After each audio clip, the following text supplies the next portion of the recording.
ரஜினிகாந்த் வந்து ஒரு நட்சத்திரமாக இருந்து, அதாவது நடிகராக பெயர் பெற்று நட்சத்திரமாக மாறி சூப்பர் ஸ்டாரை தொட்ட இடம்.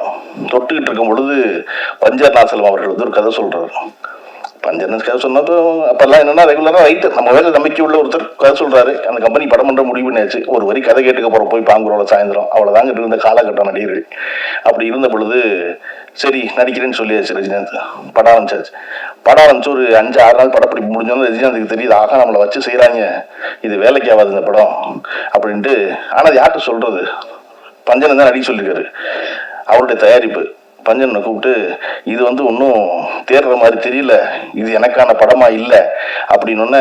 பஞ்சன் வந்து ஏன் அப்படின்னு, இல்லை என்னைய வச்சு இதெல்லாம் எடுத்துக்கிட்டு இருக்கீங்க, அந்த படம் தம்பிக்கு இந்த ஊர், என்னைய வச்சு இந்த படமெல்லாம் இப்படிலாம் எடுத்துக்கிட்டு இருக்கீங்க, மாட்டு வாழை தூக்கி நான் மணி பார்க்குறேன், சாணி வச்சு ராட்டி தட்டுறேன், நீ ஏதோ காதல் கதை, நீங்க மாதவி இருக்காங்க, நீங்க அப்பா சண்டை, நீங்க அதெல்லாம் ஒன்றும் பெருசா நிக்கிற மாதிரி தெரியல, நான் தாங்குவேனா இதுக்கெல்லாம் அப்படின்னு. பஞ்சனை சொன்னார் ரஜினி, எல்லா ஹீரோவுக்கும் 2 சண்டை வைக்கிறோம், அதிகபட்சம் 3 சண்டை, நீ ஆக்ஷன் ஹீரோங்கிறாங்க அவங்க 5 சண்டை வைக்கிறோம். இப்பவே 5 சண்டை 1984, இப்பவே 5 சண்டைனா அடுத்த 5 வருஷம் கழிச்சு எத்தனை சண்டை போடுவ நீ? 14 ரீலுக்கு 14 சண்டையா? அதனால காமெடி பண்ணு, அதான் நீ தில்லுமுல்லாம் பண்ணல அப்புறம் என்ன அப்படின்னு. இல்லை அது வந்து அமோல் பல்கர் நடிச்சு ஏற்கனவே ஹிந்தியில் சக்சஸ்ஃபுல்லா ஓடுனது, சாருக்காக பாலச்சந்திரன் சாருக்காக பண்ணது, இது அதுவாகவும் இல்லை இதுவாகவும் இல்லை, ஒரே குழப்பமா இருக்கே அப்படின்னு. சரி இந்த படம் ஓடல, என்ன பிரச்சனை ஆகணும்? என்ன பிரச்சனை? ஒன்றும் ஆகாது அப்படின்னா ரஜினி. யாருக்குப்பா பிரச்சனை? உங்களுக்கு தான் பிரச்சனை, நீங்க தான் தயாரிப்பாளர், என்ன வச்சு இருக்கிறேங்கிறீங்க. ரைட்டு, நான் நட்டப்பட்டுக்கிறேன், நீ இந்த படத்தை நடி, இந்த படம் ஓடும். ஆனா இந்த படத்துக்கு அப்புறம் உன்னுடைய கடைசி படம் ஒன்று இருக்கும்ல, அது வரைக்கும் உன்னால காமெடியை விடவே முடியாது. நீ 15 நிமிஷம் காமெடி பண்ணிட்டு தான் அடுத்த வேலையை செய்யற மாதிரி ஆயிடும். அதனால நீ இதை நடி அப்படின்னு பஞ்சர்நாசலுடைய கட்டாயத்தின் பேரில் ரஜினிகாந்த் நடித்த படம் தான் தம்பிக்கு இந்த ஊர். அது பஞ்சர்நாசலம் என்கிற கதாசிரியர் என்கிற இயக்குனர் என்ன நம்பினாரோ அது அப்படியே திரையில் நடந்தது. அது வரையும் ரஜினிகாந்த் அப்படி ஒரு காமெடி பண்ணி, ஸ்லாப்ஸ்டிக் காமெடி பண்ணி பார்த்தது இல்லை. இன்னைக்கு வரையும் காமெடியன் மாறலாம், இல்லாம போகலாம், ஆனா ரஜினிகாந்த் 15 நிமிஷம் காமெடி பண்ணி தான் வர்றாரு. அப்ப ரஜினிகாந்த் என்பவர் பஞ்சர்நாசலம் மேல் வைத்திருந்த நம்பிக்கை, பஞ்சர்நாசலத்துக்கு ரஜினிகாந்தை பத்தி இருந்த புரிதல், அதுதான் அந்த படத்துக்கு காரணம் அமையுது. பார்க்கும்போது என்னை எல்லாம் சொல்லுவாங்க, என்னங்க அப்படியே அமைதியாவே இருக்கீங்க அப்படின்னு. ஆமாடா, என்னை வெளியே இருந்து பார்க்கும்போது வார்த்தை பார்க்குற மாதிரி தான் இருக்கும், அமைதியா தான் இருக்கும், எல்லாருக்கும் அப்படியே இருந்துகிட்டே இருக்கு போல இருக்கு அப்படின்னு. தண்ணிக்கு கீழே பார்த்தாவே தெரியும், அதுக்கப்புறம் கேமரா கீழே இறக்கி கால் அடிக்கிற அடி நமக்கு வார்த்தைக்கு மட்டும் தான் தெரியும். அந்த மாதிரி அதெல்லாம் நடக்கத்தான் செய்யும், இது ஒன்றும் செய்ய முடியாது. எனக்கு எந்த காலம் எதுவாக இருந்தாலும் நீங்க அமெரிக்க ஒரு தொலைபேசியில கொஞ்சம் கேவலம் ஒரு குரல்ல பேசுனீங்கன்னா அடுத்த 1/2 மணி நேரத்தில் நீங்க இருக்கிற இடத்துல நிற்பாரு. இயல்பான கதைகளை படமாக்குவதில் நேர்த்தியான இயக்குனர், பேராற்றல் மிக்க பேச்சாளரும் நடிகருமான கரு பழனியப்பன் அவர்களை பேச அழைக்கிறேன்.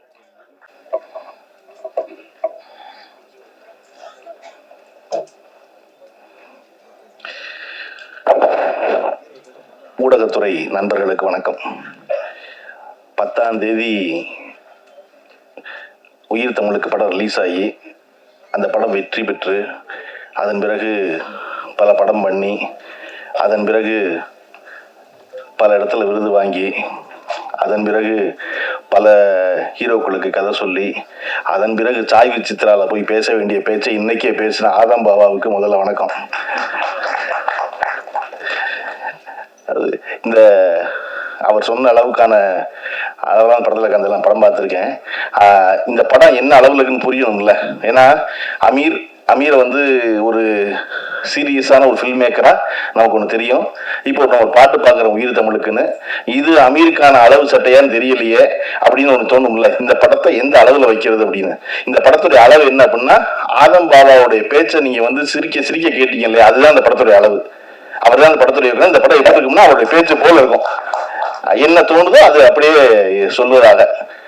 எனக்கு நல்ல ஆதம் பாபா பேசி இந்த நிகழ்ச்சியின் இறுக்கத்தை குறைச்சான்னு நினைக்கிறேன். ஏன்னா வரலாறு பூரா நாங்கள் வந்து உயிர் தமிழுக்குன்னு படம் கிடைச்சது, உயிர் அமீருக்குன்னு ஒரு மேடை ஏறும் போலருக்கு எல்லாரும் வந்து தண்ணீர் விளக்கமாவே இருக்கு, அதெல்லாம் எதுக்கு அசரல எங்க அண்ணன், அதெல்லாம் எதுக்கு அசரல எங்க அண்ணன், அதெல்லாம் இல்லை அப்படிலாம் ரொம்ப அசத்துட்டாரு. ஏன்னா சும்மா இருக்க ஒரு ஆளை போட்டு இந்த வேலையை பார்த்தா, அதாவது மாம்பழத்தின் அழகை எல்லோரும் பாராட்டுவர், மாம்பழத்தின் அழகை எல்லோரும் பாராட்டுவர், உள்ளிருந்து குடையும் வண்டின் குடைச்சலை யார் அறிவாருமா. அந்த மாதிரி உள்ளிருந்து கூடையும் வண்டியின் குடைச்சல யாரும் அறிய போறது இல்லை. பார்க்கும்போது என்னை எல்லாம் சொல்லுவாங்க, என்னங்க அப்படியே அமைதியாவே இருக்கீங்க அப்படின்னு. ஆமாடா, என்னை வெளியே இருந்து பார்க்கும்போது வார்த்தை பார்க்குற மாதிரி தான் இருக்கும், அமைதியா தான் இருக்கும் எல்லாருக்கும், அப்படியே இருந்துகிட்டே இருக்கு போல இருக்கு அப்படின்னு.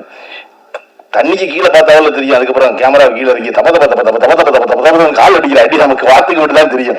அந்த மாதிரி அதெல்லாம் நடக்கத்தான் செய்யும், இது ஒன்றும் செய்ய முடியாது. எனக்கு அமீர் அவர்களை ஒரு நீண்ட காலம் வருது. நான் 15 வருஷம், அவர் சொல்ற மாதிரி 40 வருஷம் இல்லை. தெரிஞ்சதுக்கான முதல் காரணம், எனக்கு அமீரின் மேல் பெரிய ஈர்ப்பு ஏற்பட்டதற்கு காரணம், நான் கல்லூரி முடித்து உதவி இயக்குனராக சேர்ந்த காலகட்டத்தில் 98 ஒரு 2002, அந்த ஒரு 5-6 வருஷம் இருக்கு இல்லையா, அந்த காலகட்டத்தில் தமிழ் சினிமாவில் ஒரு இஸ்லாமிய பெயர் வருவதே ஆச்சரியம். எல்லா இஸ்லாமியர்கள் அதிகம் இருந்திருக்காங்களா தான் சினிமாவில் இருந்திருக்காங்க.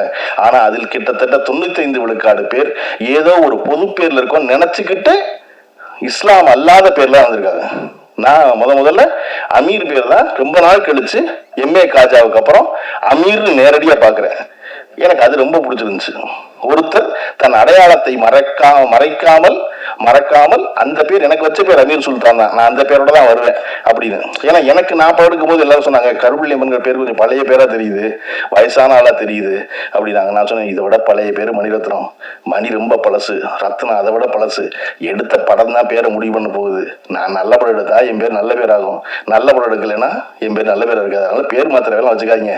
35 வயசுக்கு அப்புறம் இன்னொரு பேர் கேட்டலாம் திரும்ப முடியாது இனிமே, அதனால எந்த பேரே வச்சுக்கலாம் தயாரிப்பாளர் சொல்லித்தான் என் பேரோட வந்தேன். அப்படி தன் பெயரோட வந்ததுனால அமீர் எனக்கு ரொம்ப பிடிக்கும்.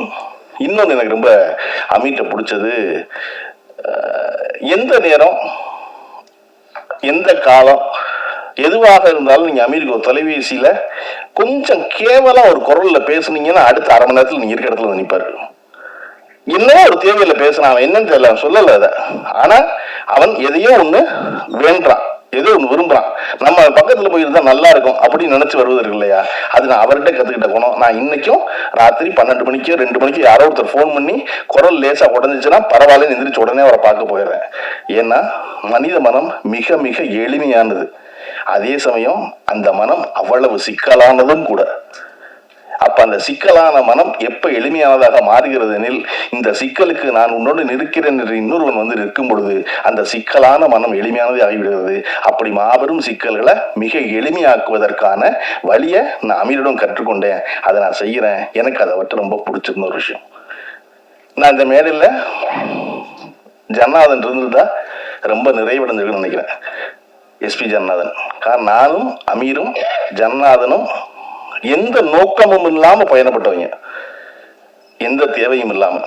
வாழ்வு எப்பொழுது அழகாக மாறுகிறதெனில், எவர் உங்களிடம் எதையும் எதிர்பார்க்காமல் இருக்கிறாரோ அவரோடும், எவரிடத்தில் உங்களுக்கு எந்த எதிர்பார்ப்பும் இல்லையோ அவரோடும் இருக்கும் பொழுது அந்த வாழ்வு மிக அழகானதாக மாறுகிறது. எனக்கும் ஜன்னாதனுக்கும் அமீருக்கும் எப்பொழுதும் எந்த எதிர்பார்ப்பும் இருந்ததில்லை, எந்த வேலையிலையும். அதாவது பொதுவாக 3 டாக்டர் சேர்ந்து என்ன செய்வான், 3 பேர் சேர்ந்து ஒரு படம் பண்ணணும், ஒரு ப்ரொடக்ஷன் கம்பெனி ஆரம்பிக்கிறோம், நீ நடிங்கணும், நான் எடுக்கிறேங்கணும், அப்படி எதுவுமே இல்லாமல் சம்பந்தம் இல்லாமல் நாங்கள் எங்கெல்லாம் போயிருக்கோம் அப்படி யோசிச்சு பார்த்தா தெற்கு வடக்கா எந்த தொடர்பும் இல்லாமல் சுற்றி இருக்கோம். முதல்ல கீழடியில் அகழ்வாராய்ச்சி பண்ணி கீழடி என்ற விஷயம் உலகத்துக்கு தெரியாமல் இருந்து அப்பதான் ஆரம்பிச்ச பொழுது நானும் ஜனாவும் அமீரும் கிளம்பி கீழடிக்கு போனோம். கீழடிக்கு போய் நாங்கள் ஒன்றும் பண்ண போறது இல்லை, அங்கே சும்மா அமர்நாத்தை போய் பார்த்தோம், இப்படி ஒரு விஷயம் நடந்திருக்குங்கிறது எதுக்குன்னு தெரியாது, சும்மா போய் அதில் தெரிஞ்சுக்கோமேன்னு போனோம். அங்கேருந்து ஒரு நாள் ஜன்னாதன் திடீர்னு வாங்கப்பா வேலூர் போவோம் அப்படின்னாரு. போவோம் அப்படின்னா. ஏன் வேலூருக்கு நானும் கேட்கல, யாரை பார்க்க போறோம் அமீரும் கேட்கல.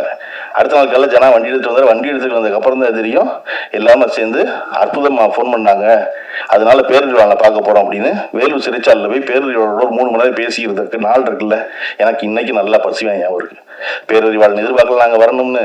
நாங்கள் பேரறிவாளனை போய் பார்த்ததுனால அவருடைய விடுதலையை ஒன்றும் வேகப்படுத்திடல, ஆனால் ஒருத்தரை பார்க்க போகணும்னு தோணுச்சு, வாங்க போகணும். அப்படித்தான் கனடா போனோம். கனடா போய் நாங்கள் 3 பேருமா சும்மா தெரிஞ்சது இருக்குல்ல, அப்படி இருந்த ஒரு காலகட்டம். கனடாவிலிருந்து பேரறிவாளர் கீழடியிலிருந்து எந்த நோக்கமும் இல்லாமல் ஊர் சுற்றிட்டு இருந்தது. இந்த காலகட்டத்தில் அவர் இப்படி ஒரு படம் என்பது எனக்கோ ஜனநாதனுக்கோ ஓப்பானதா இல்லை. எது உயிர் தமிழுங்கிற படம். இந்த இடத்துல நம்ம என்ன சொல்லணும்னா, நான் வந்து எதையோட யோசிச்சு பார்த்துக்கிறேன் அப்படின்னா, ரஜினிகாந்த் வந்து ஒரு நட்சத்திரமாக இருந்து, அதாவது நடிகராக பெயர் பெற்று நட்சத்திரமாக மாறி சூப்பர் ஸ்டாரை தொட்ட இடம், தொட்டுக்கிட்டு இருக்கும் பொழுது பஞ்சர் நாசலம் அவர்கள் வந்து ஒரு கதை சொல்றாரு. பஞ்சர்னஸ் கதை சொன்னதும் அப்பெல்லாம் என்னன்னா ரெகுலராக ரைட்டு நம்ம வேலை நம்பிக்கை உள்ள ஒருத்தர் கதை சொல்றாரு. அந்த கம்பெனி படம் பண்ற முடிவு பண்ணியாச்சு. ஒரு வரி கதை கேட்டுக்க போறோம் போய் பாங்குறோம்ல சாயந்தரம், அவ்வளவுதாங்க இருந்த காலகட்டம் நடிகர்கள். அப்படி இருந்த பொழுது சரி நடிக்கிறேன்னு சொல்லியாச்சு ரஜினிகாந்த். படம் ஆரம்பிச்சாச்சு. படம் ஆரம்பிச்சு ஒரு 5-6 நாள் படப்பிடிப்பு முடிஞ்சோன்னு ரஜினிகாந்துக்கு தெரியுது, ஆகா நம்மளை வச்சு செய்யறாங்க, இது வேலைக்கு ஆகாது இந்த படம் அப்படின்ட்டு. ஆனா அது யார்கிட்ட சொல்றது? பஞ்சன் தான் நடிக்க சொல்லியிருக்காரு. அவருடைய தயாரிப்பு பஞ்சனை கூப்பிட்டு, இது வந்து ஒன்றும் தேர்ற மாதிரி தெரியல, இது எனக்கான படமா இல்லை அப்படின்னு. பஞ்சன் வந்து ஏன் அப்படின்னு, இல்லை என்னைய வச்சு இதெல்லாம் எடுத்துக்கிட்டு இருக்கீங்க, இந்த படம் தம்பிக்கு இந்த ஊர், என்னைய வச்சு இந்த படமெல்லாம் இப்படிலாம் எடுத்துக்கிட்டு இருக்கீங்க, மாட்டு வாழை தூக்கி நான் மணி பார்க்குறேன், சாணி வச்சு ராட்டி தட்டுறேன், நீ ஏதோ காதல் கதை, நீங்கள் மாதவி இருக்காங்க, நீங்கள் அப்பா சண்டே, நீங்கள் அதெல்லாம் ஒன்றும் பெருசாக நிற்கிற மாதிரி தெரியல, நான் தாங்குவேனா இதுக்கெல்லாம் அப்படின்னு. பஞ்சனை சொன்னார் ரஜினி, எல்லா ஹீரோவுக்கும் 2 சண்டை வைக்கிறோம், அதிகபட்சம் 3 சண்டை, நீ ஆக்ஷன் ஹீரோங்கிறனால உனக்கு 5 சண்டை வைக்கிறோம். இப்போவே 5 சண்டை 1984, இப்போவே 5 சண்டைனா அடுத்த 5 வருஷம் கழிச்சு எத்தனை சண்டை போடுவ நீ? 14 ரீலுக்கு 14 சண்டையா? அதனால காமெடி பண்ணு, அதான் நீ தில்லு முள்ளலாம் பண்ணல அப்புறம் என்ன அப்படின்னு. இல்லை அது வந்து அமோல் பல்லுக்கு நடிச்சு ஏற்கனவே ஹிந்தியில் சக்ஸஸ்ஃபுல்லாக ஓடினது, சாருக்காக பாலச்சந்திரன் சாருக்காக பண்ணது, இது அதுவாகவும் இல்லை இதுவாகவும் இல்லை, ஒரே குழப்பமா இருக்கே அப்படின்னு. சரி இந்த படம் ஓடல, என்ன பிரச்சனை ஆகணும், என்ன பிரச்சனை, ஒன்றும் ஆகாது அப்படின்னா ரஜினி. யாருக்குப்பா பிரச்சனை? உங்களுக்கு தான் பிரச்சனை, நீங்க தான் தயாரிப்பாளர், என்னை வச்சு இது எடுக்கிறேங்கிறீங்க, ரைட்டு நான் நட்டப்பட்டுக்கிறேன், நீ இந்த படத்தை நடி, இந்த படம் ஓடும். ஆனா இந்த படத்துக்கு அப்புறம் உன்னுடைய கடைசி படம் ஒன்று இருக்கும்ல, அது வரைக்கும் உன்னால காமெடியை விடவே முடியாது. நீ 15 நிமிஷம் காமெடி பண்ணிட்டு தான் அடுத்த வேலையை செய்யற மாதிரி ஆயிடும், அதனால நீ இதை நடி அப்படின்னு பஞ்சநாதத்துடைய கட்டாயத்தின் பேரில் ரஜினிகாந்த் நடித்த படம் தான் தம்பிக்கு இந்த ஊர். அது பஞ்சர் நாசலம் என்கிற கதாசிரியர் என்கிற இயக்குனர் என்ன நம்பினாரோ அது அப்படியே திரையில் நடந்தது. அது வரையும் ரஜினிகாந்த் அப்படி ஒரு காமெடி பண்ணி ஸ்லாப்ஸ்டிக் காமெடி பண்ணி பார்த்தது இல்லை. இன்னைக்கு வரையும் காமெடியன் மாறலாம், இல்லாம போகலாம், ஆனா ரஜினிகாந்த் 15 நிமிஷம் காமெடி பண்ணி தான் வர்றாரு. அப்ப ரஜினிகாந்த் என்பவர் பஞ்சர் நாசலம் மேல் வைத்திருந்த நம்பிக்கை, பஞ்சாசனத்துக்கு ரஜினிகாந்தை பத்தி இருந்த புரிதல், அதுதான் அந்த படத்துக்கு காரணம் அமையுது. இந்த உயிர் தமிழுக்கு அமைந்தது காரணம் ஆதம் பாபாவுக்கு தான் நன்றி சொல்லணும். அவர் தான் முதல்ல இருந்து இல்ல இது அளவு சட்டை, இது போதும், நீங்க சீரியஸா பண்றதுல அப்புறமே பண்ணிக்க உங்க படத்துல, இதுல வேண்டாம், இது இவ்வளவு போதும் சொல்லுது இருக்கு இல்லையா, அது வந்து எப்பொழுதும் எல்லாராலும் ரசிக்கப்படும் வெகுஜனத்தால் அப்படின்னு நம்பினார் ஆதம் பாபா. ஆதம் பாபா தான் இந்த படத்தை விடாம நடத்தி கொண்டு வந்து சேர்த்தது. அதனால ஆதம் பாபா இதுல பாராட்டுக்குரியவர். கொஞ்சம் கூடுதலா பேசிட்டனோ அப்படின்னு அவரே கேட்டு உணர்ந்திருக்காரு அவரு, அது தெரிஞ்சிருக்கு. அதனால வந்து இது வந்து லைவ் மேரியா போனாலும் எடிட் பண்ண முடியல, படமா இருக்கிறதா திரும்ப திரும்ப பார்த்து எது கூடுதலா இருக்குன்னு தெரிஞ்சு எடிட் பண்ணி ஒரு அளவான அழகான ரொம்ப அதாவது தன்னை போல படம் பார்க்கலாம், அது மாதிரி இயல்பா ஓடி முடிகிற ஒரு படமா அப்படி ஒரு படம். கதாநாயகி மிக அழகான ஒரு கதாநாயகி. எனக்கு இன்னைக்கு ரொம்ப நாள் கழிச்சு நான் படத்துல பார்த்துக்கிறேன், நேரில் பார்க்குறேன். ஒரு ஒப்பனைகள் இல்லாமல் இவ்வளவு இயல்போடு ஒரு கதாநாயகி தமிழுக்கு மீண்டும் வந்திருப்பது என்பது பெரிய மகிழ்ச்சி இல்லையா? ஆதம் பாபா சொன்னது ரொம்ப உண்மை. ரொம்ப இயல்புத்தன்மையோடு ஒருத்தருக்கு நம்மள ஒரு மேடையில் அப்படிங்கும் போது அப்படி ஒரு கதாநாயகி, அது போல மிச்சம் நடித்த நடிகர்கள் எல்லாரும் அவ்வளவு சிறப்பாக இருந்தது என்பது. இதுல இந்த படம் ரொம்ப பாபாவுக்கு ஆதம் பாபாவுக்கு ரொம்ப முக்கியமான ஒரு படமா அவரே சொன்னாரு. ஒண்ணுமே பண்ண விட மாட்டேங்கிறாங்க எங்களை அப்படின்னு. அதெல்லாம் அப்படித்தான் எல்லா காலகட்டத்துல எல்லாரும் தெரிஞ்சுட்டே இருப்பாங்க. நீ இந்த படம் வெற்றிகரமா ஓடி அடுத்த படத்துக்கு மட்டும் உங்களை வாங்க வாங்கன்னு கூப்பிடுவாங்கல்ல, அவ்வளவுதான். அன்னைக்கு ஒரு புது எதிரி இருப்பான், அவ்வளவுதான். எதிரி மாறிக்கிட்டே இருப்பானே ஒழிய, வேண்டாம் நினைக்கிறவங்க மாறிக்கிட்டே இருப்பான ஒழிய, வேணும்னு நினைக்கிறவங்க மாறிக்கிட்டே இருப்பான ஒழிய, அது ஒன்று நடந்துகிட்டே தான் இருக்கும் இல்லையா? இன்னைக்கு நீ வந்து சாதாரணமா 1000 ரூபாய் சம்பாதிக்கிற ஒருத்தனுக்கு 100 ரூபா பிரச்சனை, சரியா? நீங்க வரும்போதே ஆபீஸ் போட்டு வந்தவர் அசிஸ்டன்ட் முடியலன்னு டைரக்டர் வர்றீங்க, அவ்வளவுதான். லட்ச ரூபா சம்பாதிக்கிறவனுக்கு 10,000 ரூபாய் பிரச்சனை, கோடி ரூபாய் சம்பாதிக்கிறவங்க லட்ச ரூபா பிரச்சனை, 100 கோடி ரூபாய் வச்சுக்கணும் 10 கோடி ரூபாய் பிரச்சனை அதே தான். அது மாறிக்கிட்டே தான் இருக்க போகுது. இங்க வந்து எனக்கு காசி ஆனந்தனுடைய கதை, காசி ஆனந்தன் கதைகள் ஒரு புத்தகம் இருக்கும், எனக்கு ரொம்ப பிடிக்கும். நான் அடிக்கடி வந்து பெறற்ற புத்தகங்கள்ல அது ஒரு புத்தகம். அது வந்து காலையில வந்து சூரியன் உதிக்கும். சூரியன் உதிச்சா சேவல் கூவும். சேவல் கூவுனா சூரியன் மகிழ்ந்து தன்னுடைய வருகையை சேவல் வரவேற்குது அப்படின்னு நினைச்சாக்க மகிழும். மாலை மங்கும், மேற்கு நோக்கி சூரியன் கவிழும். ஆனா கூவுறதுக்கு சேவல் வராது. மனம் வந்து சூரியன் சொல்லும், எழும்போது வருகிறவன் எல்லாம் விழும்போது வருவதில்லை அப்படிங்க. அப்படி அந்த புத்தகம் பூரா ரெண்டு வரி எழுதியிருப்பாரு காசியானந்தன். ஒரு 4 வரி கதை, 2 வரி, அவ்வளவுதான் இருக்கும் அதுல. அது நண்டு கடற்கரையில ஓடிக்கிட்டே இருக்கும். ஓடுனா பின்னாடி நண்டின் கால் தடம் தெரியும். அந்த கால் தடத்தை தெரிவதற்குள் அலை வந்து அழிக்கும். நண்டுக்கு பெரிய கோவம் இருக்கும் அலையை பார்த்து. அது என்னோட அடையாளம் இல்லையா, அதை நான் விட்டு வர்றேன், அதுக்குள்ள இது வந்து என்னை அழிக்குதே அப்படின்னா கொஞ்ச நேரம் கழிச்சு நண்டு பிடிக்க நரி வரும். நரி வந்து நண்டின் கால் தடம் தேடுனா எங்கேயுமே இருக்காது, அலை அழிச்சிருக்கும் போது காசியானந்தன் முடிப்பாரு, முன்பே காப்பான் அன்பே நட்பு அப்படின்னு. மீனுக்கு வந்து ஒரு குளத்துல தாமரை மலர்ந்து நிற்கும். மீனுக்கு ரொம்ப கோபமா இருக்கும். குத்தி கிழிச்சிடணும் தாமரைன்னு தோணும். வந்த வண்டு கேட்கும், ஏன் தாமரை மேல இவ்வளவு கோவப்படுறாரு? இல்ல, இந்த தாமரையை தண்ணீர் தான் தாங்குது, ஆனா அந்த தண்ணீர் மேல விழுந்தா உடனே தாமரை உருட்டி விட்டுறது வெளியே இல்லையா, என்னது இப்படி இருக்கு அப்படின்னு சொன்னோன்ன அந்த மீனின் காதுல போய் வண்டு சொல்லும், தன்னை தாங்கும் தண்ணீரை தாங்காது தாமரை, தன்னை தாங்கும் தண்ணீரை தாங்காது தாமரை. எப்பொழுதும் தாமரையை நிலைச்சிருக்க வைக்க நினைச்சா தாமரை அவனை எல்லாம் புழைக்க வைக்காது. இது நான் சொல்லல, காசியானந்தன் சொன்னாரு. அதை போல இந்த படம் மிக இயல்பாக இன்றைய அரசியலை பேசுகிறது. இது ஒரு 4 வருஷமா எடுத்த படம், 3 வருஷம் ஆச்சு. 3 வருஷம் எடுத்த படம் சொல்றது இருக்கு இல்லையா. இந்த படம் இன்னைக்கும் மிக சரியாக இருப்பதற்கான காரணம் நம்ம அரசியல் சூழல் மாறவே இல்லை. நம்ம அந்த விழா தொடங்கும் போது தமிழ்தாய் வாழ்த்து பாடணும். தமிழ்தாய் வாழ்த்துல ரொம்ப முக்கியமான, நான் ரொம்ப ரசிக்கிற, ஒவ்வொரு தடவையும் நான் வாய் விட்டு பாடல் நினைப்பதற்கான காரணம் அதனுடைய கடைசி வரி, உன் சீரிழமை திறம் வியந்து செயல் மறந்து வாழ்த்துதுவே. தமிழ் ரொம்ப பழைய மொழியில, 1000 ஆண்டுல முந்தோன்றிய மூத்த குடியில அது எப்படி இளமையா இருக்க முடியும்? உன் சீர் இளமை திறம் வியந்து செயல் மறந்து வாழ்த்துவேன்.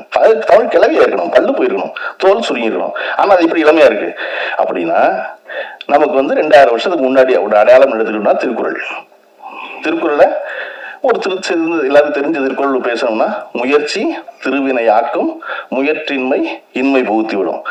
இது எழுதி 2000 வருஷம் ஆச்சு. ஆனா இன்னைக்கு கேட்டோம்னா முயற்சி தெரியும், திருவினை பணத்தின, திருநா பணம், திருமகள், முயற்சி திருவினை ஆக்கும், முயற்சி பண்ணா பணம் ஆக்கும், முயற்சியின்மை, முயற்சி இல்லைன்னா இன்மை பூத்தி விடும், வறுமை உள்ள வந்துடும். 2000 வருஷத்துக்கு முன்னாடி வள்ளுவர் எழுதுனது இன்னைக்கு பழனியப்பனுக்கு புரிகிற மாதிரி நேரடியா பேச முடியல வள்ளுவனோட. அதனாலதான் அது உன் சீர் இளமை திறமையந்து செயல்பறந்து வாழ்த்துதுமே. எத்தனை வருஷம் ஆகலாம், அன்னைக்கு இருக்கிற இளமையா இருக்கிற நீ கான்டாக்ட்ல இருப்ப, டச்ல இருப்ப, அவனுக்கு விளக்குற மாதிரி இருப்ப அப்படின்னு. அப்படி இந்த படம் 3 வருஷம் ஆயிருக்கலாம்.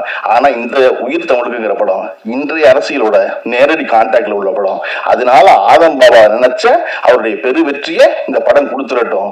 கொடுத்ததுக்கு அப்புறம் எப்படி அமீருடைய அலுவலகத்திலையும் பாலாவுடைய அலுவலகத்திலையும் போய் 12 மணி நேரம் காத்திருந்தாரோ, அப்படி இந்த தமிழ் சினிமாவின் உச்ச நட்சத்திரங்கள்கிட்ட போய் மறுபடியும் 12 மணி நேரம் காத்திருந்து ஒரு கதை சொல்லி படம் பண்ற பெரிய தயாரிப்பாளராகவும் ப்ரொடியூசராகவும் ஆகிற வாய்ப்பை இந்த உயிர் தமிழுக்கு வழங்கட்டும். குழுவினர் அனைவருக்கும் வாழ்த்துக்கள், நன்றி.